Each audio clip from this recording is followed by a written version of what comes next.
Bonjour tout le monde, aujourd'hui nous allons faire du After Effects. Ah oui, on va apprendre plein de trucs amusants et peut-être même des trucs moins amusants. Alors, je vais commencer par vous montrer comment faire bouger un personnage. On importe une scène avec le personnage. Oh, il est beau. Nous voulons lui faire l'amour. Nous voulons aussi le faire bouger. Alors, on appuie sur P pour avoir la position à X et à Y et on augmente celle à X. Si on teste, ben, le personnage bouge, c'est merveilleux. Mais on peut aussi le faire aller plus vite. Comment est-ce qu'on fait? Ben, on augmente encore plus la position. Regardez. Oh, il court, c'est merveilleux. Alors là, notre personnage court jusqu'en ville. Et qu'est-ce qu'on va faire? Ben, on va le faire grandir. Alors, on appuie sur S pour avoir le scale et on peut l'augmenter à 4352,5%. Et si on teste, qu'est-ce qu'il arrive quand on augmente le scale? Eh bien, notre personnage devient grand, il devient énorme, il devient géant. Maintenant qu'il est géant, on va aussi le rendre méchant, parce qu'un géant gentil, c'est pas le fun, mais un géant méchant, c'est bien cool. Alors on prend l'outil caractère et on clique sur la scène, on peut marquer méchant, parce qu'on veut qu'il soit méchant, évidemment.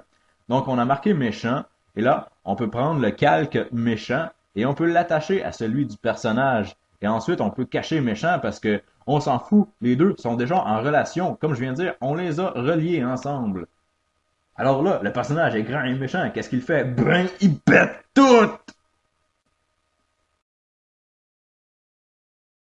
Alors là, si on veut envoyer notre personnage ailleurs, on peut l'envoyer dans un trou noir, parce que les trous noirs, c'est troublant. Donc on prend le trou noir et on le met sur la scène. Et oui, il rentre dans le trou noir et notre personnage est maintenant rendu dans un beau petit paysage. Et lui, il est grand, alors on va le rapetisser. On fait Shift, Ctrl, Alt, S, F4++, et on met le scale à 100% pour le ramener à sa grandeur d'origine.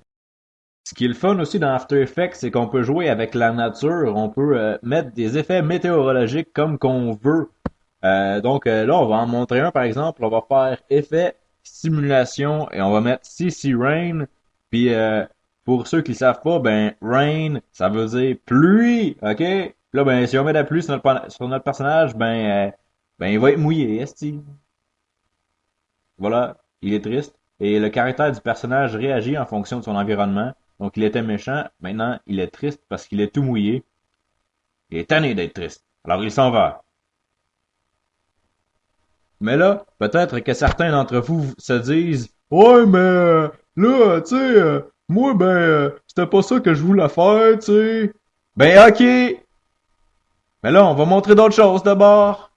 Fait que là, on peut lâcher la composition 1 et on peut prendre la composition 2. Donc, dans la composition 2, on a un personnage sur une scène. Qu'est-ce qu'on va faire? C'est qu'on va prendre un plugin qu'on est auparavant allé chercher sur Internet. Parce que sur Internet, il y a tout! Fait que là, le plugin, ça s'appelle Auto. Donc, si on marque Auto, on le voit qui apparaît. Et si on clique dessus, ça va faire apparaître une auto et notre personnage va réagir avec celle-ci. Alors la voilà et notre personnage veut rentrer dedans pour aller s'acheter de la drogue. Si on veut avoir une meilleure vue de notre personnage à l'intérieur de l'auto, on peut changer de caméra pour mettre une caméra à l'avant. Alors on clique ici pour changer de caméra et on choisit une caméra à l'avant de la voiture. Donc on va pouvoir voir sur le windshield. Maintenant, si on trouve que le pare-brise de l'auto est sale, on peut toujours le nettoyer. On va dans Effect, Stylize et CC Glass. Et qu'est-ce que CC Glass va faire? C'est faire apparaître un squeegee qui va venir nettoyer le pare-brise pour qu'on voit mieux notre personnage. Ouais, comme c'est beau.